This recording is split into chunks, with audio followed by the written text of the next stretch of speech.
នឹងសាប់នៅតែខំទោះបីជាសាប់មិនសងំអាយុកាន់តែឡើងកាន់តែចែកកាន់តែចង់បើភ្លេចមិនចិត្តបើសង្គ្រាមមានមកកង់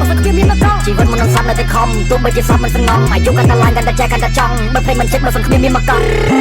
ស្លាប់តែយ៉ាងម៉េចបើសង្គ្រាមមានមកកង់សល់ពេលប្រមាណឬបំពេញតាមចំណងជីវិតដូចបារីពេលជួអស់រួចកញ្ញងធម្មជាតិអ្នកសម្បត្តិតែវាស្នាយើងកំងខ្លាញ់មិនអាចឃើញនៅពលឺថ្ងៃស្អែកដេកគិតសុកសុកតែប្រមល់ចង់bayសេចក្តីសោះមិនទៀងគ្មានអ្នកណាអាចបំបីអានេះចាមួយទេតើពេលខោវាឆ្ងាញ់តើមានប្រមាណដងបំពេញក្តីសម័យតែទាំងដៃចិត្តចំណងតែបើសិនស្លាប់បាត់មួយរងៃដែលរំលងថ្ងៃនៅរកមកជីវិតសៅមកចិត្តចម្រៀងថ្ងៃនេះមិនដឹងសោះថ្ងៃណាអញ្ចឹងពេលរស់ត្រូវបំពេញមហិច្ឆតាកងទ័ពពីគេគ្នាតិចតែអស់ចាមានតែខែខ្ញុំមួយមិនបាច់ប៉ុនក្បាលណា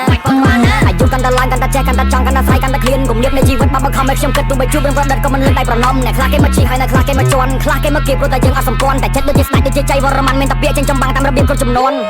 ចង់ជីរោរយមិនចង់ជាអសង្ឃបិចចង់ឲ្យគេចាំឈ្មោះដូចជាអិចចង់ឲ្យគេញៀនខ្ញុំដូចជាមើលរឿងសេចចង់នេះចង់នោះតូនខែមិនទាន់លិច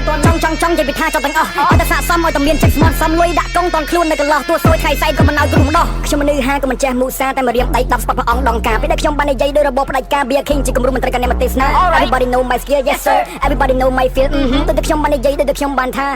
Everybody know my skill ជីវិតមិននឹងសាប់នៅតែខំទោះបីជាសាប់មិនសងំអាយុកាន់តែឡើងកាន់តែចេះកាន់តែចង់បើភ្លេចមិនចិត្តបើសង្គ្រាមមានមកកង់ជីវិតមិននឹងសាប់នៅតែខំទោះបីជាសាប់មិនសងំអាយុកាន់តែឡើងកាន់តែចេះកាន់តែចង់បើភ្លេចមិនចិត្តបើសង្គ្រាមមានមកកង់ខ្ញុំដើរមកជាយូរអត់មានគ្រូអត់មានញាតិអ្វីដែលខ្ញុំចង់គឺរស់ក្នុងសន្តិភាពខាងក្នុងជីវិតចង់តែធ្វើអតិថិនេះក៏ចង់សម្រាប់ខ្ញុំតែរស់គ្មានទាន់រៀបអាយុចិត្ត20ស្គាល់អស់គ្រប់ស្នេហ៍ស្គាល់គ្រប់ចុងចុយតែនៅមានអីទៀតមុនពេលស្លាប់ធ្វើវាមានរបៀបឲ្យគេចាំតគ្នាដូចស្គាល់ពីនេះយើងជប់ឡើងទៅសក់ឃើញគេមកយកគេស្រមោលមានធំមានស្នែងជាគោគ្នាពីរអ្នកចាប់ចុងខ្ញុំមកចូលខ្ញុំសេចក្ដីយក